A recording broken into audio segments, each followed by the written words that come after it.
ka alabato chogo fauye nyuma ya tele na kando ka kira kanu chogo fauye nyuma ya tele na kando ka farida seli chogo fauye nyuma ya tele من الشيطان الرجيم بسم الله الرحمن الرحيم إن الحمد لله نحمده ونستعينه ونستغفره ونعوذ بالله من شرور أنفسنا ومن سيئات أعمالنا من يهده الله فلا مضل له ومن يضلل فلا هادي له وأشهد أن لا إله إلا الله وحده لا شريك له وأشهد أن محمدا عبده ورسوله صلى الله عليه وسلم وعلى آله وأصحابه وكل من اقتدى بهديه إلى يوم الدين وبعد فإن أصدق الحديث كتاب الله وخير الهدي هدي محمد صلى الله عليه وسلم وشر الأمور محدثاتها وكل محدثة بدعة وكل بدعة ضلالة أما بعد فيقول الله عز وجل يا أيها الذين آمنوا اتقوا الله حق تقاته ولا تموتن إلا وأنتم مسلمون ويقول يا أيها الناس اتقوا ربكم الذي خلقكم من نفس واحدة وخلق منها زوجها وبث منهما رجالا كثيرا ونساء واتقوا الله الذي تساءلون به والأرحام إن الله كان عليكم رقيبا ويقول يا أيها الذين آمنوا اتقوا الله وقولوا قولا سديدا يصلح لكم أعمالكم ويغفر لكم ذنوبكم ومن يطع الله ورسوله فقد فاز فوزا عظيما. مشاهدي الأعزاء السلام عليكم ورحمة الله وبركاته. معكم في هذا اللقاء المبارك ضمن سلسلة الدروس العلمية في مذكرة علمية معدة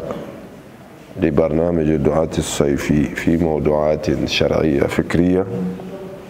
وموضوعات في مهارات دعوية وإدارية من إعداد اللجنة العلمية للمنتدى الإسلامي في عام 1423 للهجرة. في درسنا الماضي تطرقنا إلى الوسيلة الأولى من وسائل تثبيت الإيمان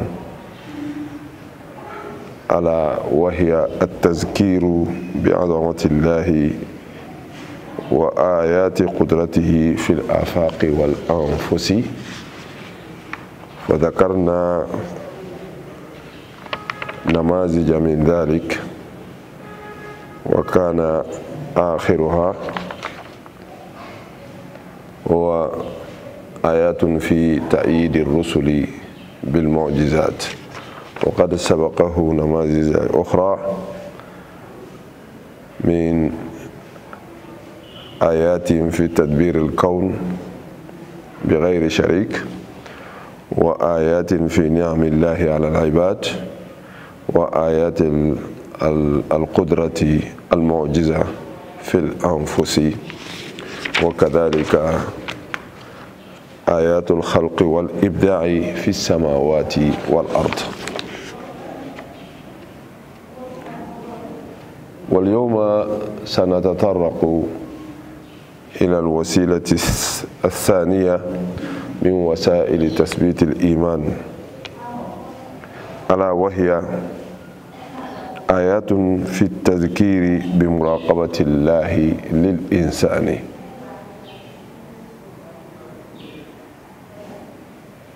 وذلك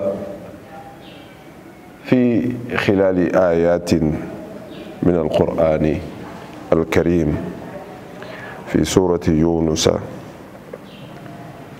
وفي سورة طه وفي سورة اللقمان وفي سورة المجادلة وأخيرا في سورة الأعلى. ونسأل الله سبحانه وتعالى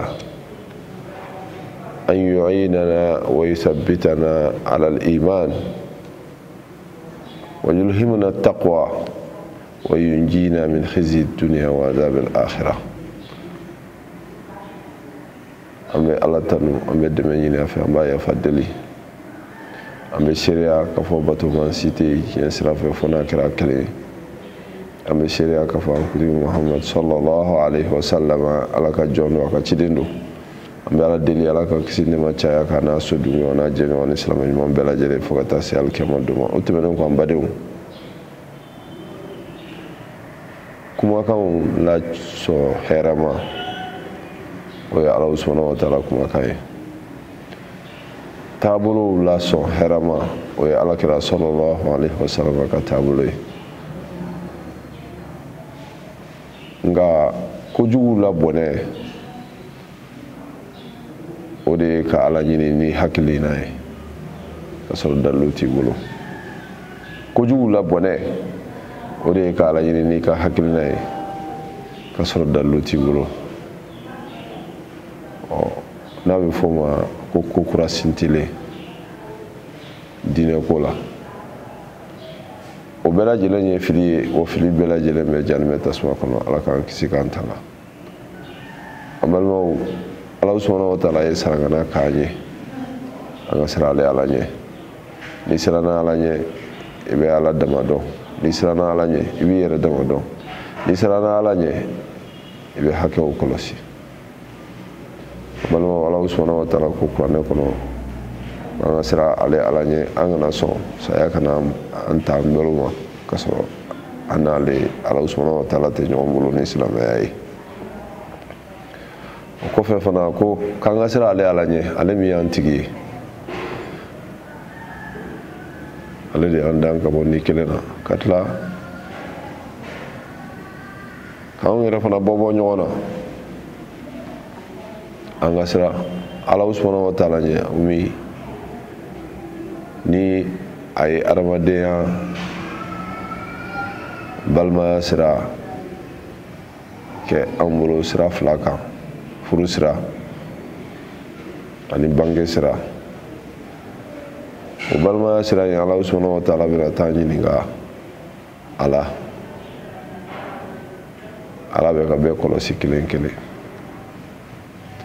ko fana an ka sira ale ala subhanahu wa ta'ala ɲɛ an ka kuma sabalamaw fɔ an da la an ka kuma sabalamaw fɔ an da la n'o kɛra a b'a an ka cogoyaw ɲɛ a b'an junubiw yafa yarabi ala k'an ka cogoyaw ɲɛ ala k'an junubiw yafa ale de ye yafa masa ye ale de ye hinɛ masa ye an balimaw o tɛmɛnen kɔfɛ k'aw fo ni silamɛya foli ye n'o de ye assalamu alaikum wa rahmatullahi wa barakatuh bi an ka walada min sigilen bɛ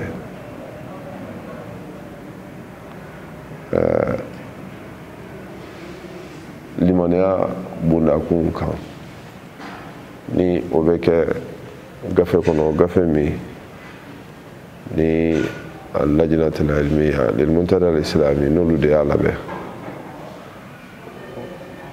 جمع كل من سكنين بأدواني كو لا كل سليكا منتدى الإسلامي كا جمع كل كنا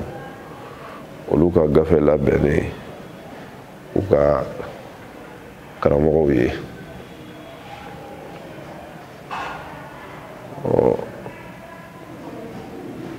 o gafe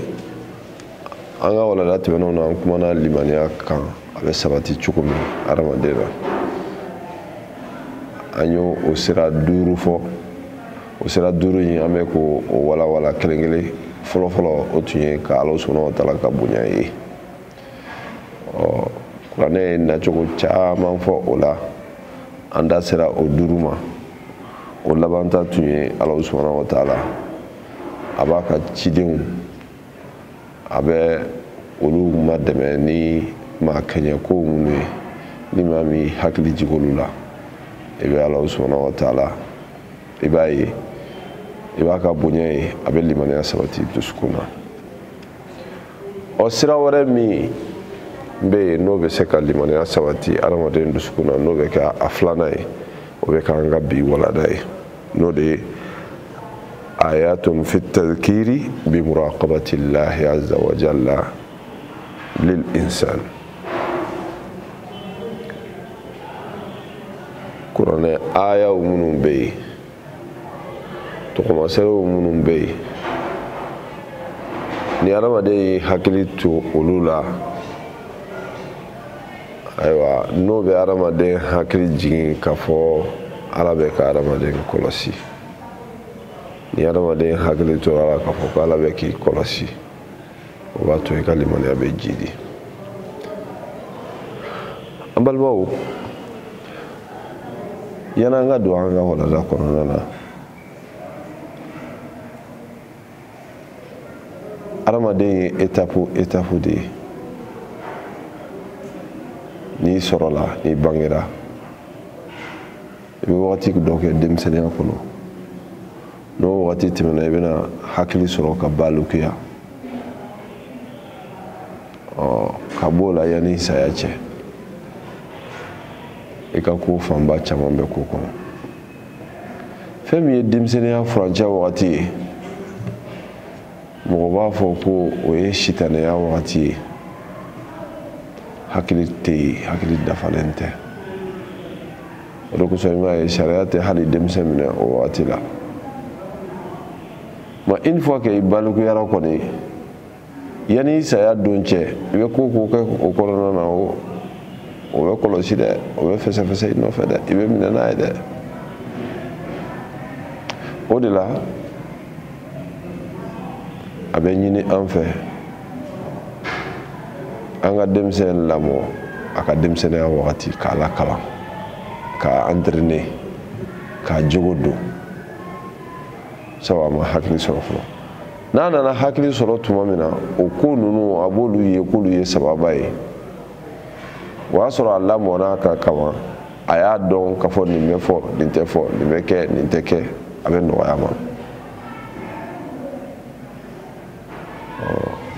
O wagati bɛɛ de bɛ jɛ ka denmisɛn kɔlɔsi, bɛɛ de bɛ jɛ k'a kɔlɔsi. A bangebaga fila dɔrɔn tɛ dɛ, bɛɛ de bɛ jɛ k'a kɔlɔsi. O de la a bɛ fɔ ko an den. O jogo ɲuman in tun bɛ anw ka laadaw kɔnɔ fɔlɔ, duw kɔnɔ, sigidaw la, kalansow kɔnɔ, yɔrɔ bɛɛ. Ben tun ye bɛɛ jɛ ye. Mais bi tɛ dɛ.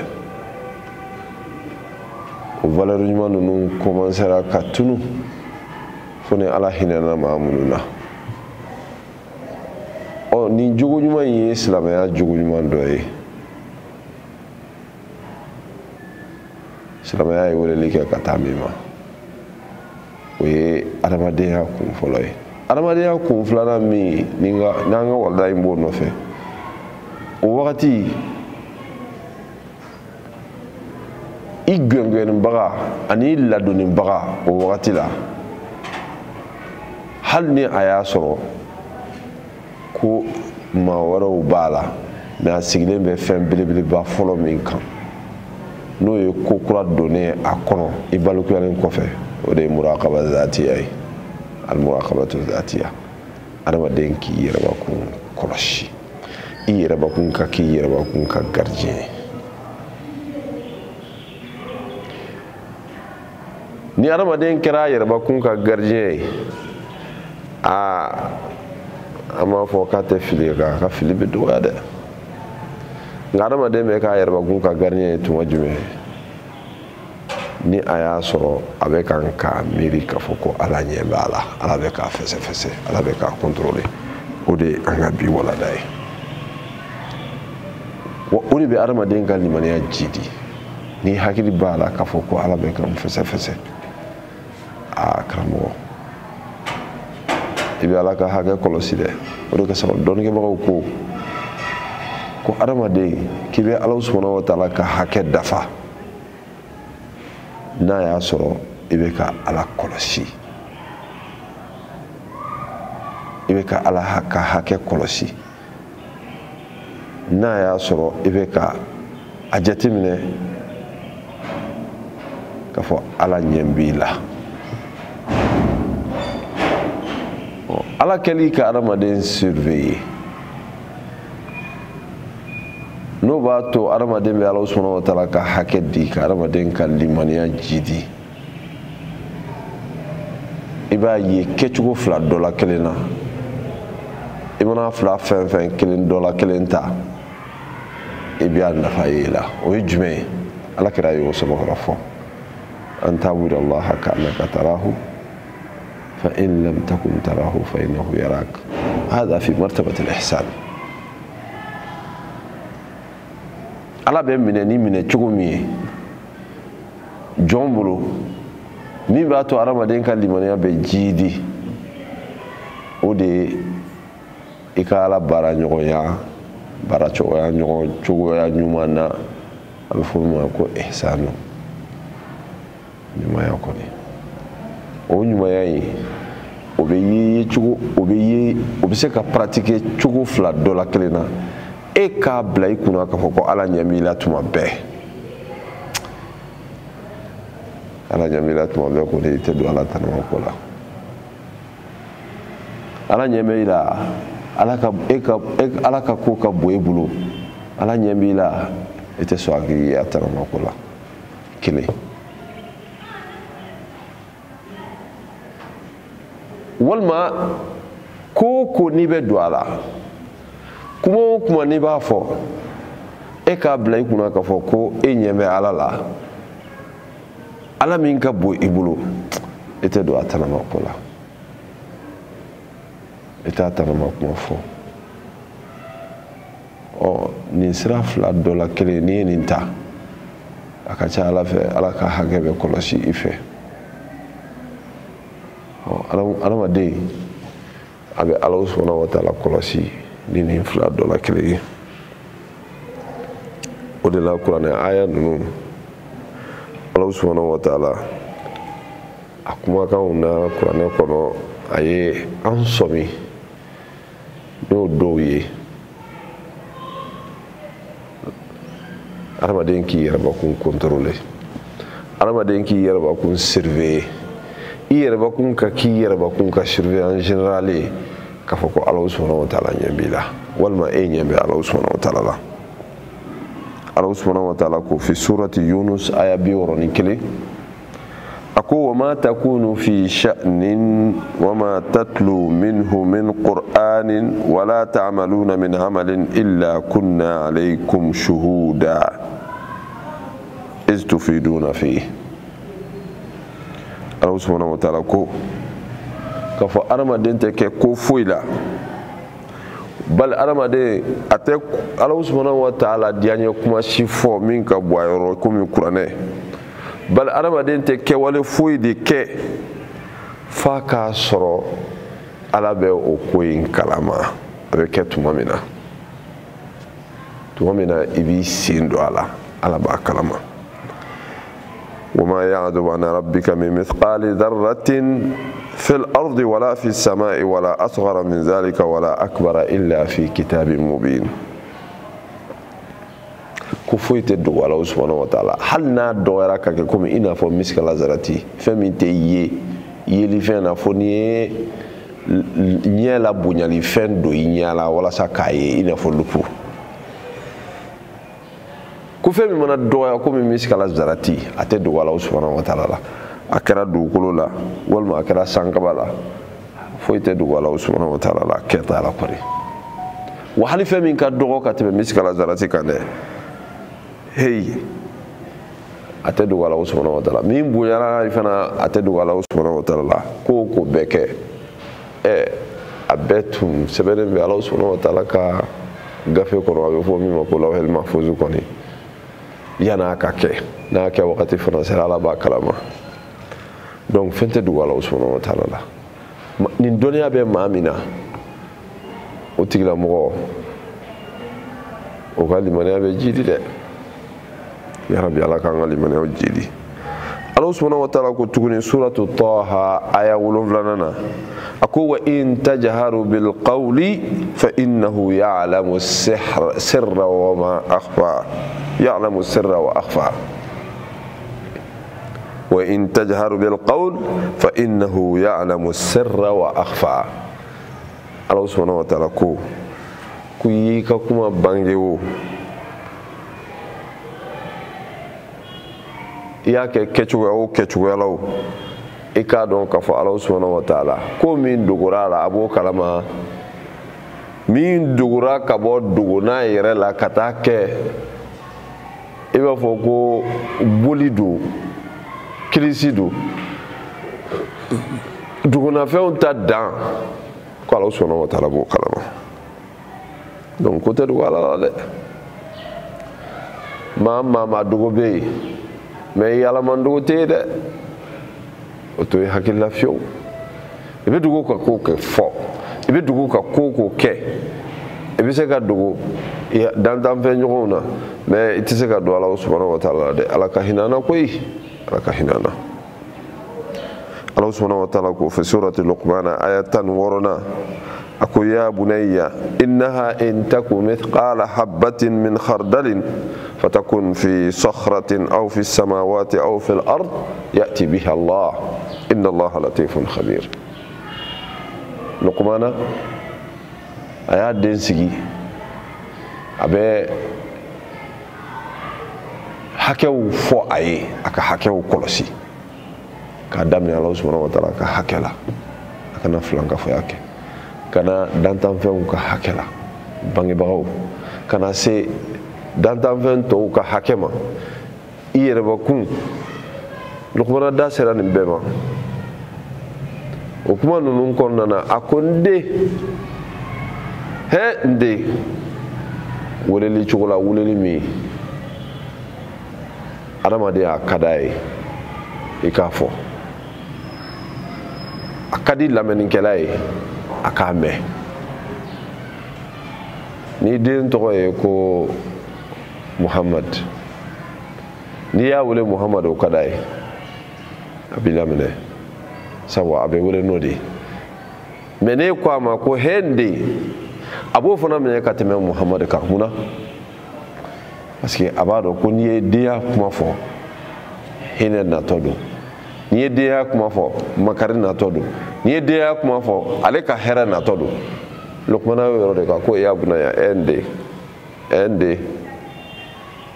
innaha in taku mithqala habatin min khardalin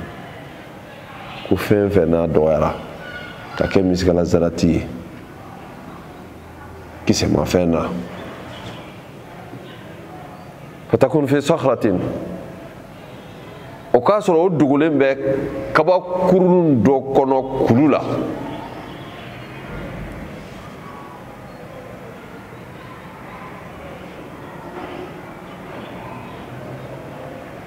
walima aw fi samawati walima san kaba la aw fil ard walima dugukolo la k'a fɔ o dogolen bɛ yɔrɔ dɔ la yen yati biha Allah hey Allah subhanahu wa ta'ala bɛ na n'a ye alikiyama don ko ye a bɛ sara i ka sara cogo la inna Allah latifun khabir Allah subhanahu wa ta'ala ye masa min ye masa nɔgɔ don a bɛ bɛɛ kalama dɛ masa nɔgɔ don a bɛ bɛɛ kalama ya Rabbi Ala k'an filɛ n'a ka nɔgɔya ye ya latifu ultuf bina ya latifu ultuf bina ya latifu ultuf bina Allah subhanahu wa ta'ala ko tuguni ya'lamu ma yaliju fil ardi wa ma yakhruju minha wa ma yanzilu minas samai wa ma yaruju fiha wa huwa ar-rahimul ghafur ko Allah subhanahu wa ta'ala de mansa ye fɛn min bɛ don dugukolo la a b'a kalama fɛn min bɛ bɔ dugukolo la a b'a kalama fɛn min bɛ jigin ka bɔ sankaba la Allah subhanahu wa ta'ala b'o dɔn fɛn min bɛ taa sankaba kɔnɔ Allah subhanahu wa ta'ala bɛ nin bɛɛ kalama wa huwa ar-rahimul ghafur ale de ye mansa ye a bɛ hinɛ a bɛ yafa bi maana adamadenw ka ko a foyi tɛ dogo Allah subhanahu wa ta'ala la ayi Ala ka danni yɔrɔ tɛ yen adamaden bɛ se ka boli ka taa i dogo yɔrɔ min na Ala ɲinɛ ma o tɛ yen donc boli ti dankɛ o boli ti dankɛ duguduguli tɛ yen sabu i bɛ taa dogo yɔrɔ min na Allah subhanahu wa ta'ala de ye yen dan wa yen kolonnen don Allah subhanahu wa ta'ala ye Ala b'i kalama koyi wa qala alladhina kafaru la ta'tina as-sa'a kafiru kuma min ka go Ala subhanahu wa ta'ala ye o dɔ de filɛ n'u y'o ɲɛsin Ala ma u ko ko ko alikiyama tɛ wuli alikiyama dɔ yɛrɛ tɛna na o qul bala wa rabbi la ta'tiyannakum ciba a f'u ɲɛna ko hey o k'a to koyi wallahi a bɛ kɛ dɛ alikiyama bɛ na la ta'tiyannakum a bɛ na alimul ghaib min b'a la na o de ye mansa min bɛ ko dogolen dɔn ani foyi jɛlen tɛ o mankutu in n'o titiri in na abada tɛ yen ani mɛlɛkɛ jɛlen t'a la ani ciden jɛlen t'a la hali ni ko diyara ye ka tɛmɛ bɛɛ kan ani waliju jɛlen t'a la yɔrɔ anw ka jamana ninnu kɔnɔna na i b'a ye maa dɔw hakili faamuya dɔgɔyara ka taa se daraja ma u b'a fɔ ko waliyu Ala subhanahu wa ta'ala teriw olu ni Ala bɛ jɛ ko dogo do dɔɔnin na bali ka dantanfɛnw yɛrɛ ka kow latigɛ o kosɔn u b'o olu waliju ninnu tɔgɔ don u ka duwawu kɔnɔ dɛ ya Allahu ya karisa ya Allahu ya karisa i kini yɛrɛ nɛgɛ koyi a tɛ mɛlɛkɛ la a tɛ adamaden na a tɛ sɛku la a tɛ waliyu la min ni Ala jɛlen don a ka ko dogolen na o tɛ yen o de filɛ alimul ghaibi Ala subhanahu wa ta'ala de ye mansa ye mansa min a mankutu ni dɔ filɛ nin ye ale de bɛ ko dogolen dɔn la ya'zubu anhu misqalu dharratin fi samawati wala fil ard a bɛ ko dogolen dɔn o kɔrɔ ye dɔ de ye k'a fɔ ko foyi dogolen tɛ a la sankaba la dɔ foyi dogolen tɛ a la dugumakolo la hali n'o dɔgɔyara k'a ye komi miskala zarati wala asghara min dhalika hali fɛn min fana ka dɔgɔ ka tɛmɛ miskala zarati kan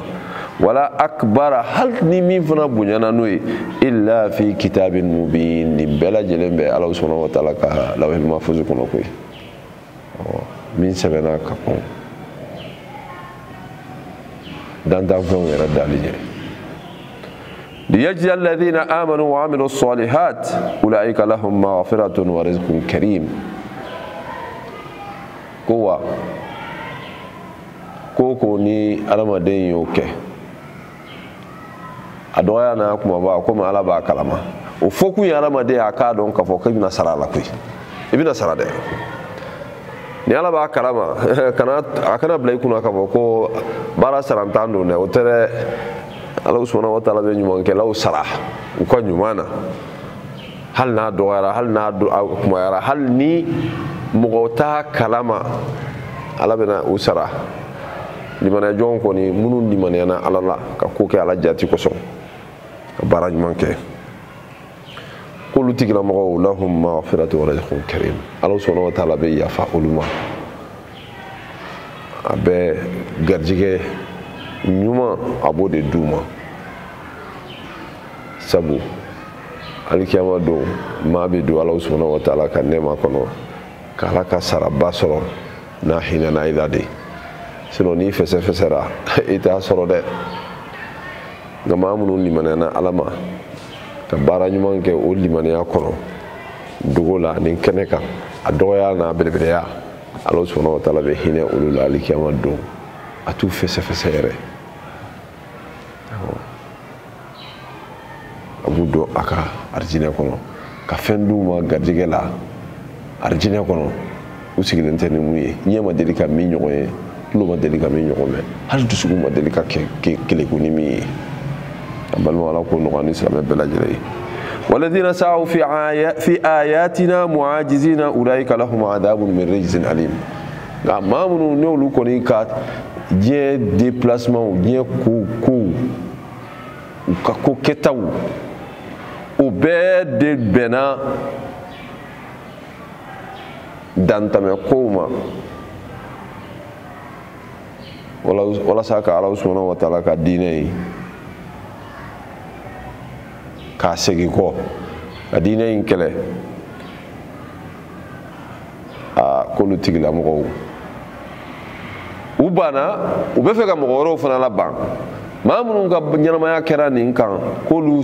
tigilamɔgɔw ko Ala subhanahu wa ta'ala kɛlen bɛ ka ɲangata de labɛn olu kama ɲangata min ni a ka jugu min rijzin alim ya rabbi ala kan kisi kan tanga ni suratu sabai kono ka damne aya fulana ka tabla aya durnana Allah subhanahu wa ta'ala kutuguni alam tara anna Allah ya'lamu ma fi samawati wa ma fi al-ard ma yakunu min najwa thalathatin illa huwa rabi'uhum ko yali ema yewa yali makibare ammewa yali ma doniya sorwa kafo ke ku ma sabado u farala ɲɔgɔn kan yɔrɔ dɔ la f'a k'a sɔrɔ u nanna ye Ala subhanahu wa ta'ala ye donc n'aw sababu bɛ dugu la ka ko min kɛ ni aw nanna kɛra Ala ye est ce que saba in bɛ se ka o ko dɔn ka se degré dɔ ma ka sɔrɔ nanna in sen t'a la la kala wala khamsatin illa huwa sadisuhum kuma durusi ma ɲɔgɔn fara ɲɔgɔn kan yɔrɔ si la f'a k'a sɔrɔ Ala subhanahu wa ta'ala y'o wɔɔrɔnan ye bi maana nombre mana kɛ cogo o cogo i bolo i k'a dɔn k'a fɔ ko kelen fara kan o kelen ye Ala subhanahu wa ta'ala ye a b'aw kalama o yɔrɔ in na wala adna min dhalika wala akthara a dɔgɔya n'a caya bɛɛ a bila i kunna ko Ala b'aw nɔfɛ o yɔrɔ in na ye aw bɛ ka min kɛ Ala subhanahu wa ta'ala b'o kalama illa huwa ma'ahum aynama kanu Ala b'u nɔfɛ yɔrɔ o yɔrɔ la o kɛra yɔrɔ o yɔrɔ ye n'aw sera ka fara ɲɔgɔn kan yɔrɔ dɔ kɔni na k'a fɔ k'aw bɛ dugu ma ko kɛ o yɔrɔ in na Ala bɛ yen koyi silamɛ fara kafiri kan Ala bɛ yen koyi a sereyalen don aw ma aw bɛ ka fɛn fɛn min fɔ aw bɛ ka fɛn fɛn min kɛ summa yunabbihum bima amilu yawmal qiyamah nka ko kɔlɔlɔ ye yan yɔrɔ in de ye a kana k'aw ɲɛna ko aw ka o suturama ko min kɛra o yɔrɔ in na ko a bɛ ban yen la alikiyama don Ala subhanahu wa ta'ala bɛ retour kɛ a ye o fara ɲɔgɔn kan min kɛ dɛ k'a bila kɛnɛ kan kura ye mais o bila kɛnɛ kan o ye fɛsɛfɛsɛli de ye k'a yira bɛɛ la aw ye min kɛ dugu la o de filɛ nin ye k'a yira aw yɛrɛ la aw ye min kɛ o de filɛ nin ye inna Allaha bi kulli shay'in alim Ala bɛ fɛn bɛɛ kalama koyi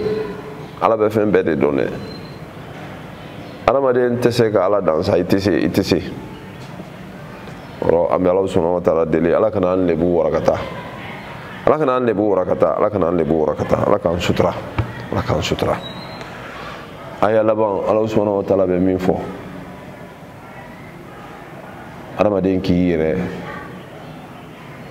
filɛ k'a fɔ ko Ala subhanahu wa ta'ala bɛ k'i kɔlɔsi min b'i ka limaniya jidi o de ye suratul a'la n'a bɛ fɔ a ma ko sabi sura o aya 7 Ala subhanahu wa ta'ala ko ye innahu ya'lamul jahra wa ma yakhfa ko Ala subhanahu wa ta'ala adamaden ye min kɛ dogoma na a b'o dɔn kɛnɛ kan adamaden ye min kɛ ka ban kɛnɛ kan Ala subhanahu wa ta'ala b'o kalama i bɛ n'i dogo ka min fana kɛ Ala b'o o fana kalama koyi donc sani ka dogo ka taa kɛ a bila i kunna k'a fɔ ko Ala b'a kalama o k'a to i k'a kɛli dabila ni juguman de don sinon k'i dogo ka ɲuman kɛ kɔni o ye limaniya jɔnw ka secret dɔ ye o de la a bɛ f'u ma dɔnnibagaw fɛ ko al-akhfiya i m'a ye sababuyaw minnu dɔ bɛ adamaden dɛmɛ moyen minnu dɔ bɛ adamaden dɛmɛ i ka se ka kɛ maa kunnadiyalen ye i ka se ka Ala subhanahu wa ta'ala ka teriya sɔrɔ o de ye k'i dogo ka Ala subhanahu wa ta'ala bato ye ka sufɛ nanfilaw seli tuma min na mɔgɔw dalen don ka duwawu kɛ o wagati la tuma min na mɔgɔw dalen don ka sarakatiw kɛ dogo la tuma min na i b'a bɔ maa min a tigi t'i dɔn yɛrɛ an balimaw ninnu ye moyen belebele dɔw ye minnu n'a bɛ adamaden ka limaniya jidi a bɛ adamaden ni Ala subhanahu wa ta'ala ka teriya banban o de la Ala subhanahu wa ta'ala teriw olu ye maa dogolenw ye n'i jiraja ka Ala subhanahu wa ta'ala ka teriya dilan ka règlement min tun bɛ ni Ala subhanahu wa ta'ala cɛ k'o régler k'o bila norme na siga t'a la Ala subhanahu wa ta'ala bɛ k'i fɛ a b'i ka limaniya jidi n'i y'Ala kɔlɔsi Ala b'i kɔlɔsi dɛ o kɔlɔsili ye hali hatta denmisɛn alakira sallallahu alaihi wasallam malgré que a impact ba tɛ denmisɛn kan i n'a fɔ n y'a fɔ n ka kuma daminɛ na cogo min na ni alakira sallallahu alaihi wasallam a ye denmisɛn wele ka exemple yira n na n'o ye Abasi ye don dɔ la a y'a wele a ko a ma ko ya gulamu ihfazillaha yahfazuk he denmisɛn Ala ma tanga Ala b'i tanga Ala ma tanga Ala b'i tanga o kɔrɔ ye di n'i y'Ala kɔlɔsi i ka ko kɛta bɛɛ lajɛlen na n'i mago jɔra Ala subhanahu wa ta'ala la Ala fana b'i dɛmɛ yɔrɔ n'i y'o fɔ denmisɛn ye a bɛ don a kun na dɛ a bɛ don a kun na o ni denmisɛn bɛ nin mɛn kabini a denmisɛnnama n'a kɔrɔbayara ka sɔrɔ o bɛ fɔ a ye a b'a ta o tigilamɔgɔ ka limaniya jidilen don waati bɛɛ o kosɔn yɛrɛma kɔlɔsi yɛrɛma surveillance n'o de ye ka a bila i kunna ko Ala ɲɛ b'i la walima i ɲɛ bɛ Ala la an bɛɛ lajɛlen mago b'o la waati bɛɛ walasa k'an ka limaniyaw jidi an bɛ Ala subhanahu wa ta'ala deli Ala k'an ka limaniyaw jidi Ala k'an kisi an yɛrɛbakun tɔɔrɔ ma Allahumma inna nas'aluka al-huda wat-tuqa wal-afafa wal-ghina wa na'udhu bika min ash-shirki war-riya'i wan-nifaqi wa su'i al-akhlaq ربنا آتنا في الدنيا حسنة وقنا عذاب النار وادخلنا الجنة مع الأبرار اللهم احفظنا بحفظك وأعز الإسلام والمسلمين وأذل الشرك والمشركين ودمر أعداء الدين اللهم كل من أرادنا بسوء فاجعل كيده في نهره واجعل تدبيره في تدميره سبحانك اللهم وبحمدك أشهد أن لا إله إلا أنت أستغفرك وأتوب إليك وآخر دعوانا أن الحمد لله رب العالمين وصلى الله وسلم وبارك على محمد وآله وصحبه أجمعين جزاك الله خيرا لمن كرم خيرا جزاك الله خيرا على كوثر جمعنا نمنا تبسيك بو خيرا لمن كرم نمنا تبسيك خيرا لمن كرم